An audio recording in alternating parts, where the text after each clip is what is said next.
Hello बच्चे लोग, आज हम लोग राइस ट्यूटोरियल में पढ़ने वाले हैं मॉडर्न पीरियोडिक टेबल का टॉपिक पढ़ने वाले हैं। तो मॉडर्न पीरियोडिक टेबल का टॉपिक पढ़ने वाले महाराष्ट्र बोर्ड के लिए खास करके है, सीबीएसई वाले भी पढ़ सकते हैं इसे। अब देखो यहाँ पे जो है महाराष्ट्र बोर्ड का पहला लेक्चर हम लोग स्टार्ट कर रहे हैं। तो 10th का साइंस 1 का पहला लेक्चर, क्या चैप्टर का नाम है? Periodic classification of element.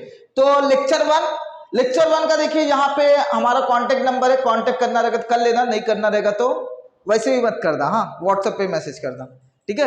अब देखो यूट्यूब पे हमारा चैनल है, सब्सक्राइब करोगे तो आपको कंटिन्यू वीडियो मिलते जाएंगे और जल्दी हम लोग सीरीज लॉन्च करने वाले हैं। तो अब देखिए यहाँ पे आज के टॉपिक में हम लोग देखने वाले हैं डॉबरैना ट्राइड, फिर उसके बाद न्यूलैंड लॉ ऑफ ऑक्टोबस। आज के टॉपिक में क्या क्या देखने वाले हैं? डॉबरैना ट्राइड और न्यूलैंड लॉ ऑफ ऑक्टोबस। तो अब देखो हम लोग डॉबरैना ट्राइड में हम लोग देखने से पहले आज देखेंगे मैटर होता क्या है। चलो तुम लोग बताओ मैटर क्या होता है? मैटर तो पता ही होगा ना, चलो छोड़ो जाने दो, मैटर बताइए। चलो अब देखो हम लोग मैटर स्टार्ट करते हैं। मैटर क्या होता है? देखो तुम बैठे हो ना अपने जगह पे देख रहे हो वीडियो, तो वो तुम ना जगह ऑक्यूपाई किए हो और तुम्हारा कुछ मास है, उसी को हम लोग इनडायरेक्टली मैटर बोलते हैं। यानी कोई भी सब्सटेंस जो है, कोई भी ऑब्जेक्ट अगर स्पेस ऑक्यूपाई किया रहे और उसको कुछ ना कुछ मास रहे तो उसे हम लोग क्या बोलते हैं? मैटर बोलते हैं। देखिए मैं खड़ा हूं, मैं देखो इतना स्पेस ऑक्यूपाई किया हूं और मेरा कुछ ना कुछ मास है, यानी मैं क्या हूं? एक तरह का मैटर हूं। तो कोई भी चीजें यूनिवर्स में, कोई भी चीजें है, अगर वो स्पेस ऑक्यूपाई करता है और उसके पास कुछ ना कुछ मास होता है तो उसे हम लोग क्या बोलते हैं? मैटर बोलते हैं। अब देखो मैटर जो होता है, स्टार्ट करते हैं अभी हम लोग मैटर से। The substance occupy space and have mass is called matter. अब हम लोग आज पढ़ने वाले पहले टाइप्स ऑफ मैटर और स्टेट ऑफ मैटर। तो स्टेट ऑफ मैटर पहले देखते हैं। तो स्टेट ऑफ मैटर में जब हम लोग देखेंगे तो यहां पे 3 स्टेट ऑफ मैटर, चलो बताओ। देखो 3 स्टेट ऑफ मैटर आ गए। तो पहला स्टेट ऑफ मैटर जब देखेंगे हम लोग, देखो सॉलिड, लिक्विड, गैस, प्लाज्मा भी है लेकिन वो तुम्हें पढ़ना नहीं है। अब देखो तुम्हें मैं पूछता हूं, 7वीं 8वीं में पढ़े ही हो ना, 5वीं से बच्चे पढ़ते आते हैं सॉलिड, लिक्विड, गैस, लेकिन अब तुम नहीं पढ़े हो। चलो ठीक है, तुम तो बहुत अच्छे से पढ़े। अब देखो हम लोग, हमारे पास 3 स्टेट ऑफ मैटर है, सॉलिड है, लिक्विड है, गैस है, ठीक है, सॉलिड, लिक्विड, गैस। अब चलो यहां पे एक क्वेश्चन पूछा जाता है, तुम लोग से क्वेश्चन, नॉर्मली क्वेश्चन पूछता है, एकदम सिंपल सा। देखो हम लोग, इंडिया का मैप है, देखो हमें आता नहीं है, मान लो हमारा मान लो महाराष्ट्र है, महाराष्ट्र के अंदर क्या है? मुंबई है, मुंबई। तो महाराष्ट्र के अंदर मुंबई, यानी Mumbai in the state of Maharashtra. Mumbai कौन से स्टेट में है? महाराष्ट्र में। तो देखो इंडिया का मान लो ऐसा मैप रहेगा,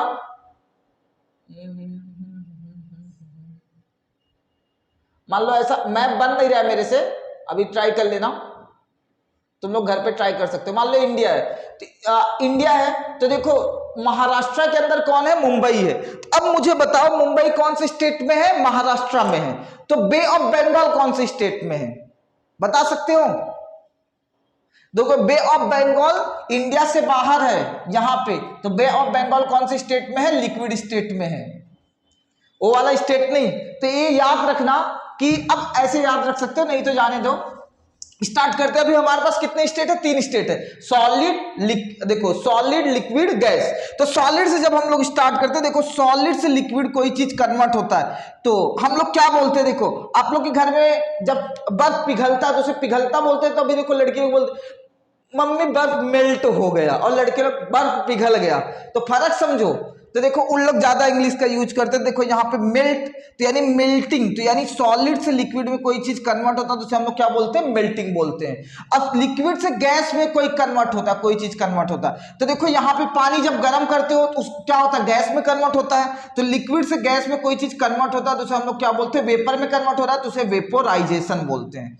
गैस से लिक्विड में कोई चीज कन्वर्ट होता है तो उसे हम लोग क्या बोलते हैं? कंडेंसेशन। अब लिक्विड, देखो पानी का बॉटल लेते हो, पानी का बॉटल घर में आपके रहता है, फ्रीज में तो रखते हो, फ्रीज में जब रखते हो तो वो क्या होता है? ठंडा होकर सॉलिड में हो जाता है ना, यानी उसे फ्रीज कर रहे हैं हम लोग क्या कर रहे हैं? फ्रीज। तो देखो लिक्विड से जब सॉलिड में कन्वर्ट होता है तो उसे हम लोग क्या बोलते हैं? फ्रीजिंग बोलते हैं। तो याद रखोगे।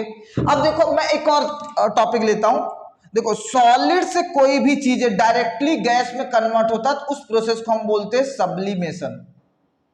क्या बोलते हैं हम लोग? सब्लिमेशन। उस प्रोसेस को हम लोग क्या बोलने वाले हैं, सब्लिमेशन।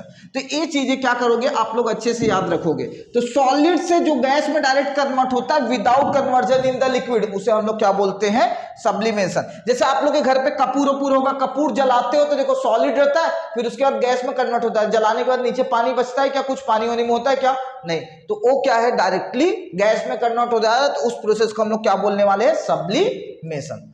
अब चलो हम लोग देखने वाले यहाँ पे एटम के बारे में। ये तो स्ट्रक्चर आप लोग बहुत जगह देखे होंगे। तो देखो जो मैटर होता है, मैटर छोटे छोटे पार्टिकल से बना होता है। देखो आप जिस बेंच पे बैठे हो वो बेंच क्या है, लकड़ी है। लकड़ी का भी क्या है, छोटे छोटे आइटम है, छोटे छोटे पार्टिकल से बना होता है, उसे हम लोग क्या बोलते हैं, आइटम बोलते हैं। यानी वो भी एक तरह का मैटर है ना। तो देखो यहां पे क्या होता है, the smallest particle of matter, matter का सबसे छोटे पार्टिकल को हम लोग क्या बोलते हैं, एटम बोलते हैं। The smallest particle of matter is called atom. अब देखो एटम में जब देखोगे बीच में क्या होता है, न्यूक्लियस होता है, न्यूक्लियस के अंदर प्रोटॉन और कौन होता है, न्यूट्रॉन, और इलेक्ट्रॉन उसके आजू बाजू क्या करते रहते हैं, घूमते रहते हैं। अब तुम लोग देखो यहां पे क्या देखे होगे, प्लेनेटरी मॉडल ये जो हम लोग ड्रॉ करते हैं, और इलेक्ट्रॉन क्लाउड मॉडल है, जैसे हम लोग क्लाउड से दिखाते हैं, इलेक्ट्रॉन क्लाउड जैसा घूम रहा है। अब चलो हम लोग आगे देखने वाले हैं मैटर। तो अभी देखो हम लोग स्टेट ऑफ मैटर देखे, एटम देखे, अब हम लोग देखने वाले टाइप्स ऑफ मैटर। तो टाइप्स ऑफ मैटर में जब हम लोग देखेंगे टाइप्स ऑफ मैटर, तो टाइप्स ऑफ मैटर में देखोगे यहां पे दो पार्ट में डिवाइड होता है, एक प्योर मैटर और एक क्या हो गया, मिक्सर। तो प्योर मतलब क्या हो गया कि एक कंटेनर है, एक कंटेनर है, इस कंटेनर में अगर यहां पे H2O मॉलिक्यूल है तो हर जगह H2O मॉलिक्यूल रहेगा, हर जगह H2O मॉलिक्यूल ही रहेगा। यानी एक ही टाइप का, वो पूरे कंटेनर में यानी पूरे जगह पे एक ही टाइप का पार्टिकल रहेगा, दूसरे टाइप का पार्टिकल नहीं रहेगा, इसलिए हम लोग उसे क्या बोलते हैं, प्योर सब्सटेंस बोलते हैं। और मिक्सर वाले में क्या बोलते हैं, मान लो ये है water, H2O H2O H2O H2O H2O ऐसा है। लेकिन अभी देखो इसी के अंदर तुम लोग मान लो यहाँ पे जलजीरा का पार्टिकल आ गया, तुम्हारा नींबू पानी मिक्स करते हो ना, नींबू का मान लो यहाँ पे सिट्रिक एसिड और भी जो पार्टिकल रहते हैं, देखो उसके अंदर शुगर, अलग अलग भी पार्टिकल उसके अंदर ऐड हो जाते हैं। तो ये क्या हुआ, सिर्फ एक ही पार्टिकल है क्या, वाटर ही है क्या, वाटर का ही मॉलिक्यूल है क्या, नहीं, उसके अंदर और भी पार्टिकल प्रेजेंट है, इसलिए हम लोग इसे क्या बोलते हैं, मिक्सर बोलते हैं।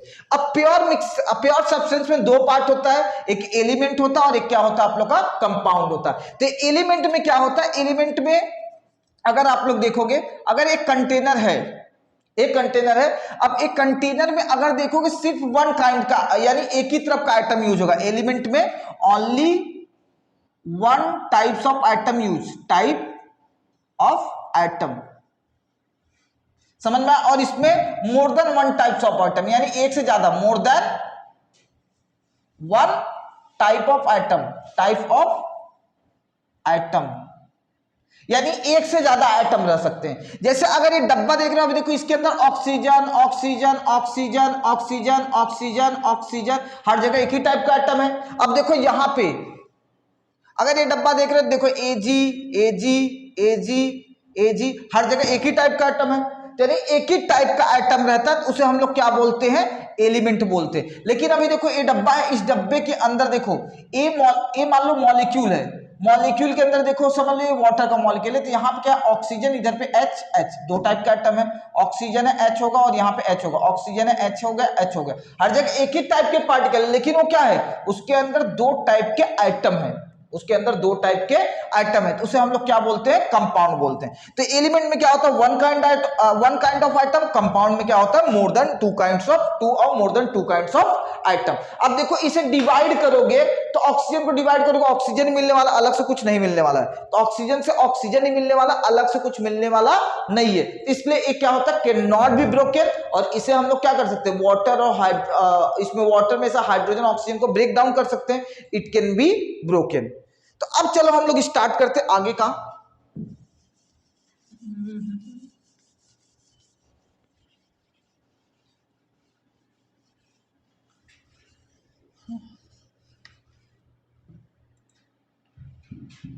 अब मिक्सर में आ जाते हैं, होमोजीनियस हेट्रोजीनियस मिक्सर। अब देखो जब तुम लोग कई चीज मिक्स कर दो, दूध के अंदर पानी मिक्स कर दो, तो देखो हर जगह सेम फेस दिखाई देगा, हर जगह सफेद सफेद दिखाई देगा।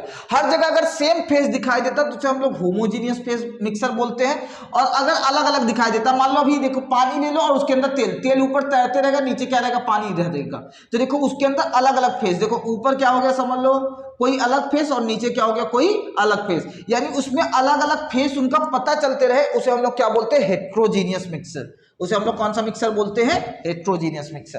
तो अब देखो यहाँ पे होमोजीनियस मिक्सर यानी यहाँ क्या रहेगा, हैविंग सेम फेस, और heterogeneous mixer having different face.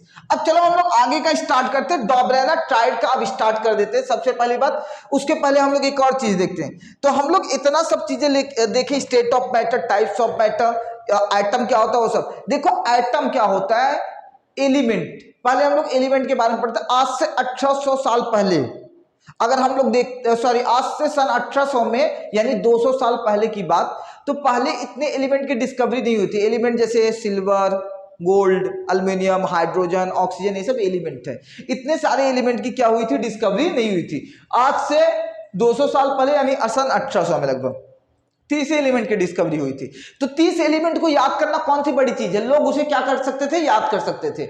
Initially element classify, तो देखो पहले जब हम लोग तब इतना याद करते थे, इसे मेटल बोलते, इसे क्या बोलते, नॉन मेटल। अब लेकिन बाद में कुछ ऐसे भी एलिमेंट डिस्कवर हुए जो मेटल की भी प्रॉपर्टी फॉलो करते और नॉन मेटल की भी प्रॉपर्टी फॉलो करते हैं।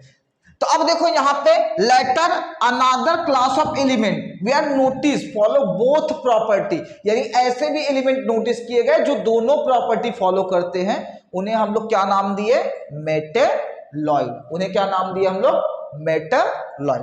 अब देखो मेटेलॉइड, तो एलिमेंट की डिस्कवरी बढ़ती गई।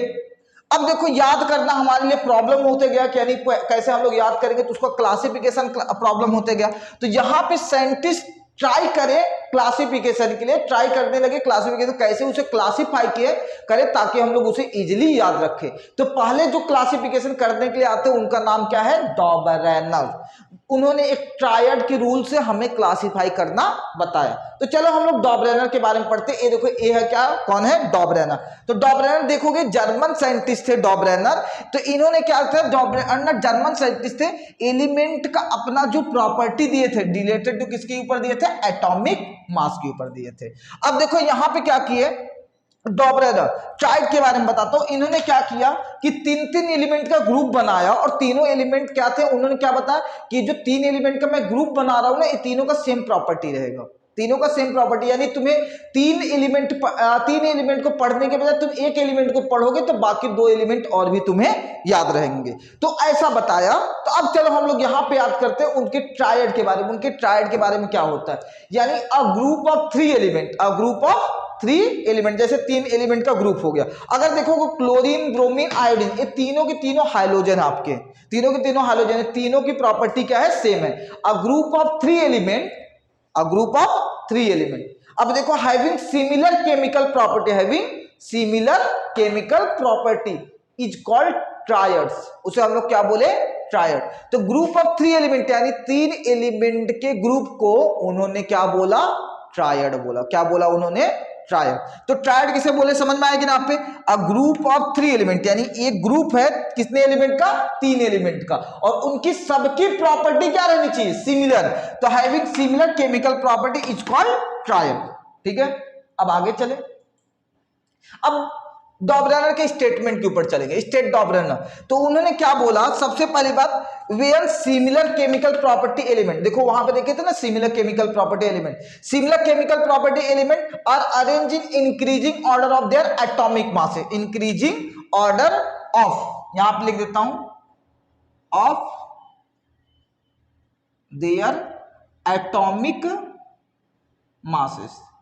उन्होंने कैसे किया, चलो हम लोग वो देखते हैं। तो उन्होंने क्या किया, वो जो तीन सिमिलर प्रॉपर्टी का एलिमेंट था तो उन्होंने ऐसे ही नहीं रख दिया था, उसको भी रखने का एक तरीका था। उन्होंने क्या किया कि similar chemical property element are arrange in increasing order of their atomic mass, यानी उन सबका एटॉमिक मास लिए, जो जिसका सबसे कम एटॉमिक मास था उससे पहले, फिर उसका उससे ज्यादा एटॉमिक मास वाला, फिर उसके बाद सबसे ज्यादा वाला। तो जैसे अभी देखो यहाँ पे लिथियम में एटॉमिक मास कितना है, 6.9, उसको रख दिए।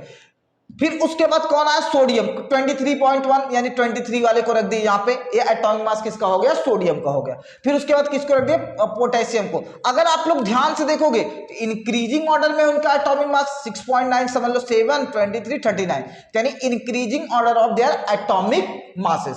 तो उन्होंने क्या पाया पता है, सबसे पहली बात जब देखेंगे हम लोग तो ये तीनों का क्या है, ट्रायड है ना, तीनों क्या आप लोग का ट्रायड है। तो देखो पहले एलिमेंट का और लास्ट वाले एलिमेंट का एटॉमिक मास जोड़ के निकाल दिए, देखो यहाँ पे जोड़े 6.9 प्लस 39.1 डिवाइड बाय 2 कितना आ जाएगा, देखो यहाँ पे 46 डिवाइडेड बाय 2 इक्वल टू कितना आ गया 23, यानी वो किसके बराबर आ गए, बीच वाले एटॉमिक मास के बराबर आ गया।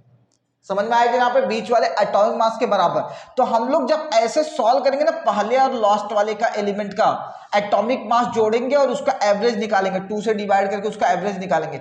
तो देखो ये जो बीच वाला है, बीच वाले के बराबर या बीच वाले से थोड़ा ज्यादा, जैसे 23, 23.1, 2, 3 ऐसा भी रहता तो भी चलता था। देखो ऐसा भी रहता 22.9 भी रहता या 22.8 भी रहता, लेकिन वो अप्रॉक्स यानी 23 के लगभग आ रहा है ना, 23 के लगभग आ रहा है, तो यानी उसके लगभग रहना चाहिए। लेकिन अगर उतना रहेगा या उसके लगभग रहेगा तो यानी इनका एक ट्रायड का रूल फॉलो करेगा। तो चलो अभी हम लोग स्टार्ट करते हैं। Where a similar chemical property element are arranged in increasing order of their atomic masses. The atomic mass of middle element, देखो middle element का जो atomic mass था, middle element का atomic mass of middle element, ठीक है, is approximately या was approximately equal to the mean of, mean यानी ये पहले और लास्ट वाले का मीन निकाले ना, mean of other 2 element, mean of atomic mass of other 2 element. यानी यहां पे क्या है, देखो यहां पे where similar chemical property of element arrange in increasing order of their atomic masses, इतना clear.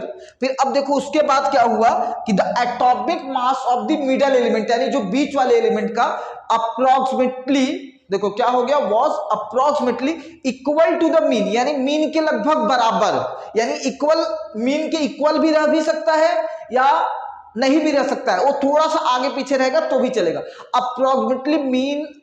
Approximately equal to the mean of atomic mass of other 2 element. ये हो गया डॉबरेनर का स्टेटमेंट। तो ऐसे एलिमेंट को रखा गया, तो यानी इनके रूल के हिसाब से 3 एलिमेंट के बजाय हम लोग को 2 ही एलिमेंट याद करने की जरूरत पड़ रही थी। अब चलो हम लोग स्टार्ट करते आगे का। तो डॉबरेनर पढ़ लिए, अब चलो आगे चलते हैं हम लोग, वहां पे वेरीफाइड डॉबरेनर टाइप, चलो तुम लोग वेरिफिकेशन करो।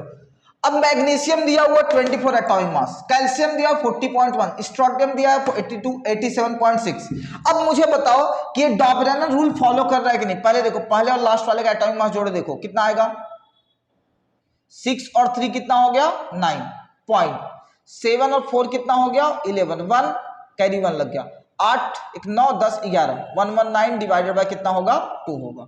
तो 119 डिवाइड बाय 2, तब देखो यहाँ पे 87 पॉइंट दोनों को जोड़ दिए, इतना 11.9 डिवाइड बाय 2, ये कितने के लगभग आएगा 55 के लगभग आएगा अप्रोक्सीमेटली। तो क्या इसके बराबर आ रहा है क्या बीच वाले के, नहीं, यानी ये तुम्हारा डॉबरेनर रूल फॉलो नहीं करता है, तो तुम्हारा डॉबरेनर रूल फॉलो नहीं करता है। क्लियर। चलो अब हम लोग आगे पे देखेंगे। नेक्स्ट ये सल्फर हो गया, सेलेनियम हो गया और क्या हो गया आप लोग का टेलुरियम हो गया। अब देखो इसका पहले और लास्ट वाले का एटॉमिक मास देखिए इतना आ गया, तो जोड़ो कितना आ गया यहाँ पे, सबसे पहली बात 159.7 डिवाइड बाय 2, तो यहाँ पे सॉल्व करके कितना आ गया 79.85, अप्रोक्सीमेटली बीच वाले के बराबर आ रहा है, यानी ए डॉबरेनर रूल फॉलो कर रहा है, यानी ए डॉबरेनर रूल फॉलो करेगा। समझ में आएगा यहाँ पे आप लोग को, अगर वेरिफिकेशन करने के लिए आएगा तो आप लोग वेरिफिकेशन कर सकते हो ऐसे। अब देखो नेक्स्ट बेरिलियम, मैग्नीशियम और क्या होगा कैल्शियम। अब इसका वेरिफिकेशन करो, पॉज करके वीडियो करो फटाक से, चलो मैं कर देता हूं। 40.19 यानी 49.1 डिवाइडेड बाय 2, सॉल्व करने के बाद कितना आ रहा है 24.55, यानी बीच वाले के बराबर है, यानी डॉबरेनर रूल फॉलो कर रहा है, डॉबरेनर रूल फॉलो कर रहा है। अब देखो कैल्शियम हो गया आप लोग का, स्ट्रोंटियम हो गया और क्या हो गया आप लोग का बेरियम हो गया। अब देखो पहले वाले और लास्ट वाले का एटॉमिक मास का जोड़ो तो कितना हो गया 177.7, 88.7, अप्रोक्सीमेटली समझ लो एक ही का फर्क हो रहा है, ज्यादा नहीं। तो एक बहुत बड़े नंबर है, एक ही का फर्क हो रहा है, तो भी यहाँ पे डॉबरेनर रूल क्या कर रहा है फॉलो कर रहा है। तो ये कुछ थे जिसके वजह से हम लोग देख लिए एग्जाम्पल की कैसे वेरीफाई करना है कि डॉ-ब्रेनर रूल फॉलो करता है कि नहीं फॉलो करता है। अब चलो हम लोग नेक्स्ट पे देखते हैं इसकी लिमिटेशन पे, यानी इसका प्रॉब्लम भी कुछ आया ना, इसलिए हम लोग डॉ-ब्रेनर रूल आज नहीं पढ़ते हैं, आज हम लोग उसे याद नहीं रखते हैं, बस हम लोग उसे पढ़ते हैं। अब चलो हम लोग स्टार्ट करते हैं लिमिटेशन। तो सबसे पहली बात लिमिटेशन क्या हो गया, ऑल द एलिमेंट नोन, यानी उस समय जितने भी एलिमेंट डिस्कवर्ड हुए थे ना डॉ-ब्रेनर के समय, सभी एलिमेंट उसके ट्रायड में सेट नहीं हो रहे थे। फिर उसके बाद law was applicable to few element only, यानी कुछ ही एलिमेंट तक एप्लीकेबल था। फिर उसमें डॉ-ब्रेनर डिस्कवर्ड फ्यू ट्राइड, यानी डॉ-ब्रेनर कुछ ही ट्राइड डिस्कवर्ड किया ऑल द एलिमेंट, यानी among the all the element, यानी जितने भी एलिमेंट उस समय डिस्कवर्ड थे उसमें से कुछ ही, वो सभी एलिमेंट को मिला के कुछ ही ट्राइड बना पाया, सब ट्राइड नहीं बना पाया। तो he could not classify all the known element into the triads, tried में इन्होंने सभी एलिमेंट नहीं रख पाए। एग्जांपल अभी देखो, कुछ ऐसे भी एलिमेंट का इन्होंने ट्राइड बना दिया जिसका कोई रूल ही नहीं फॉलो करते। देखो कॉपर, सिल्वर और गोल्ड का बना दिया, लेकिन अभी देखो ये तो बता रहे हैं कि तीनों की प्रॉपर्टी सेम है, तीनों की प्रॉपर्टी सेम है, लेकिन जब इसका मीन एटॉमिक मास निकाल रहे हैं तो 130 आ रहा है, इसके बराबर आ रहा है क्या, नहीं। तो इनका एक डॉ-ब्रेनर कुछ ऐसे भी ट्राइड बनाए थे कि जो उनका खुद का स्टेटमेंट नहीं फॉलो करता था। देखो ये भी जिंक हो गया, कैडमियम हो गया और मेर्क्यूरी हो गया, ये दोनों का एटॉमिक मास जोड़ कितना आ रहा है 130, एटॉमिक मास जोड़ के यानी मीन निकालेंगे 132.5, लेकिन इसका कैडमियम का कितना है 112, तो यानी यहाँ पे भी इनका रूल फॉलो नहीं करता, तो यानी ये भी इनका ड्रॉबैक है। तो ये ड्रॉबैक है, आप लोग को एग्जाम में पूछा नहीं जाएगा, बस याद करना, समझ में आएगा ना, पे याद रखना। अब चलो हम लोग पढ़ने वाले न्यूलैंड लॉ ऑफ ऑक्टेवस। दूसरे नंबर पे कौन है, न्यूलैंड, और ऑक्टेवस से मतलब 8 याद करोगे, न्यूलैंड से साइंटिस्ट का नाम है। अब चलो हम लोग पहले डॉ-ब्रेनर पढ़ लेते। डॉ-ब्रेनर पढ़े हम लोग, क्या पढ़े पहले, तो हम लोग स्टार्ट किए ट्रायड में।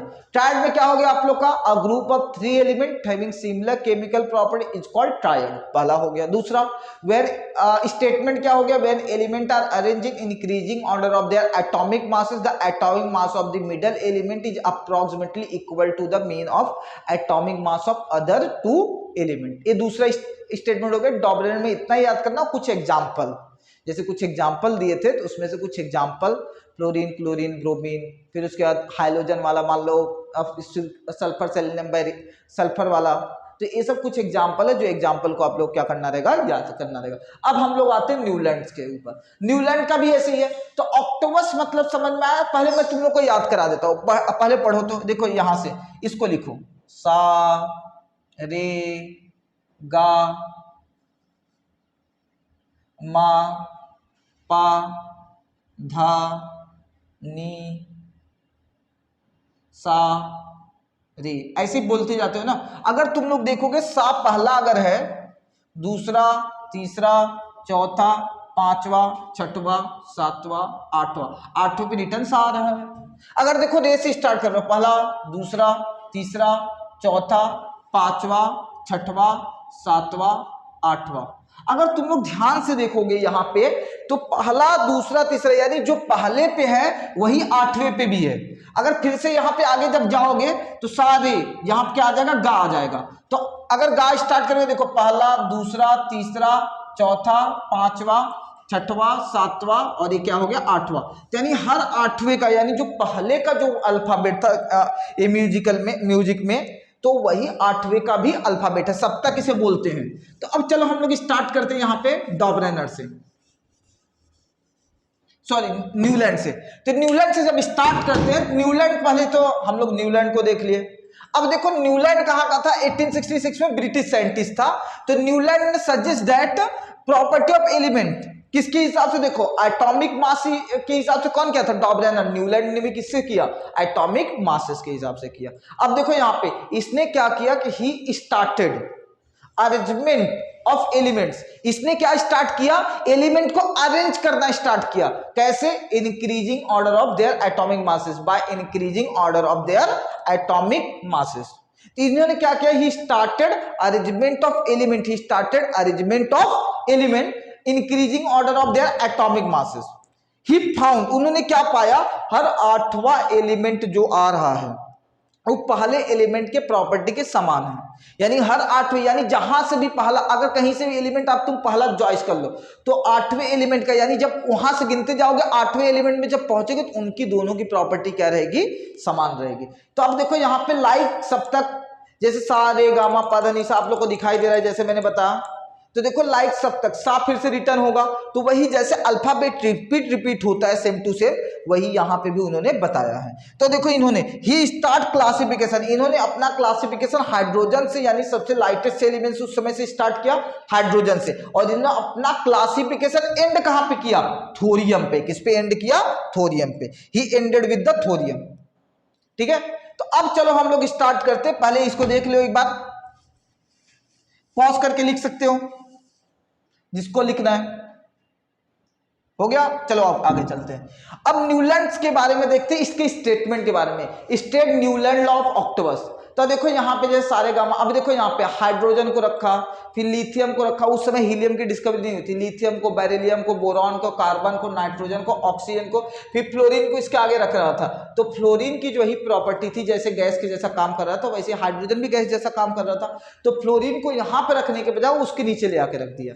तो वेन एलिमेंट, पहले तो एलिमेंट का एटॉमिक मास के हिसाब से अरेंज किया। एटॉमिक मास के when element are arrange in increasing order of their atomic masses.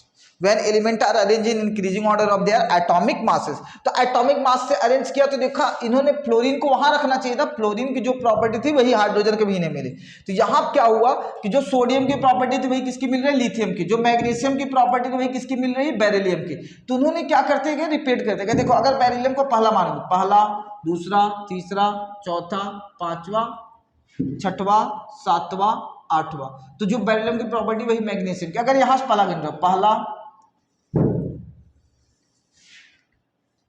दूसरा, तीसरा, चौथा, पांचवा, छठवां, सातवां, आठवां, यानी लिथियम सोडियम की प्रॉपर्टी क्या रहेगी? सेम रहेगी। तो इन्होंने क्या किया कि जब एलिमेंट को अरेंज किया increasing order of their atomic masses, तो इन्होंने क्या, देखो यहाँ पे एल्यूमिनियम का बोरॉन जैसा, फिर सिलिकॉन का कार्बन, फॉस्फोरस, ऐसे सब चीजें दिया हुआ। तो क्या पाया? The property of every eighth element, the property of every eighth element are similar to the first, similar to the first as the octave of the music, as the octave of the music। तो इन्होंने क्या बोला कि element को arrange करो increasing order of their atomic masses, the property of every eighth element. Every eighth element का property similar किससे रहेगा? जहां से आप गिनना स्टार्ट किए वहां पे फर्स्ट एलिमेंट की प्रॉपर्टी के बराबर रहेगा। तो देखो ऐसे कुछ है जैसे सारे गामा, तो म्यूजिक का रूल देके उन्होंने फॉलो किया था।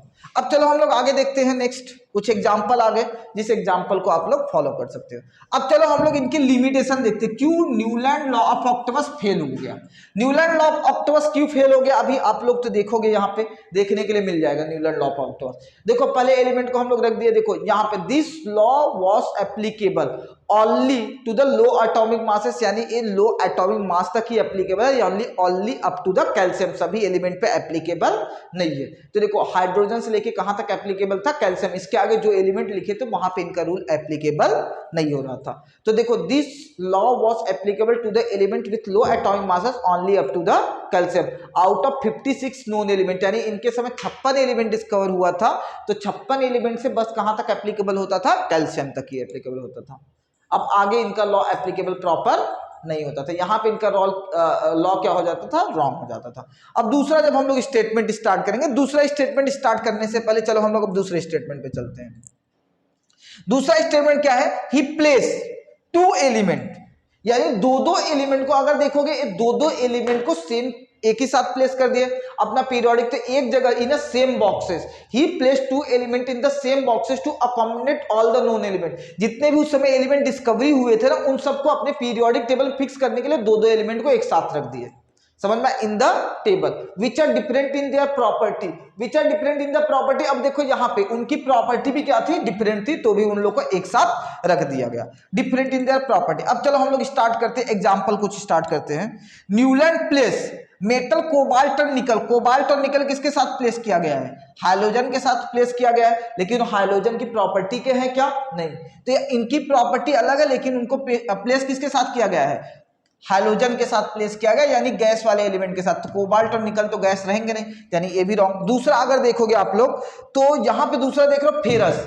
फेरस क्या है? यानी आयरन। आयरन क्या है? मेटल है। और ये ऑक्सीजन, सल्फर, सेलेनियम, ये सब क्या है तुम्हारा? Non metal. तो बेचारे फेरस को किसके साथ रख दिया गया? नॉन मेटल के साथ, जबकि वो कोबाल्ट और निकल के साथ रहना चाहिए था ना, यानी इसको बहुत दूर रख दिए, तो यानी इसकी प्रॉपर्टी इन लोगों के साथ फॉलो नहीं हो रही है। यानी यहाँ पे ferrous having similarity with the cobalt nickel away from the away along with this, away from them, along किसके साथ है, नॉन मेटल के साथ, ऑक्सीजन और सल्फर के साथ है। समझ में आएगी यहाँ पे, यानी इनका यहाँ पे ड्रॉबैक दिखाई दे रहा, कुछ ड्रॉबैक है। यानी पहला ड्रॉबैक क्या देखे थे हम लोग, सिर्फ कैल्शियम तक ही। दूसरा ड्रॉबैक क्या देखे, कुछ एलिमेंट को दो एलिमेंट को एक साथ रख दिया जिनकी प्रॉपर्टी क्या थी, अलग अलग थी। एग्जाम्पल भी हम लोग देख लिए। अब चलो हम लोग आगे देखते हैं। फर्स्ट स्टेटमेंट देख लिए, सेकंड स्टेटमेंट देख लिए, अब थर्ड स्टेटमेंट देखते हैं। तो थर्ड स्टेटमेंट क्या दिया, न्यूलैंड थॉट, न्यूलैंड क्या थॉट करता था कि 56 एलिमेंट ही है हमारे existed, but later several other element were discovered, but later several other element were discovered. तो अब देखो वेयर डिस्कवर्ड, तो which are did not fit, यानी वो बाद में जो एलिमेंट डिस्कवर हुए वो इस पीरियोडिक टेबल में फिट ही नहीं हुए। अब पहली बात बताओ, जो डिस्कवर हुए थे वो नहीं फिट हो पा रहे थे, न्यू कहां से फिट हो जाएंगे उसके अंदर, तो यानी दूसरे जो न्यू एलिमेंट डिस्कवर्ड हुए वो इनके अंदर फिट नहीं है। जैसे एग्जाम्पल मैं बताता हूँ, इनर्ट गैसेस भी, इनर्ट गैसेस को देखोगे तो भी इनके अंदर फिट नहीं हुआ है। तो अब देखो इनर्ट गैसेस को देखोगे तो भी इनके अंदर फिट क्या हुआ है, नहीं हुआ है। तो चलो अभी हम लोग देखते हैं आगे का लेक्चर स्टार्ट कर, आगे का जो कंटेंट रहेगा हम लोग नेक्स्ट लेक्चर में देखेंगे। आज का लेक्चर इतने पे क्या करते हैं हम लोग स्टार्ट करते हैं, स्टॉप करते हैं।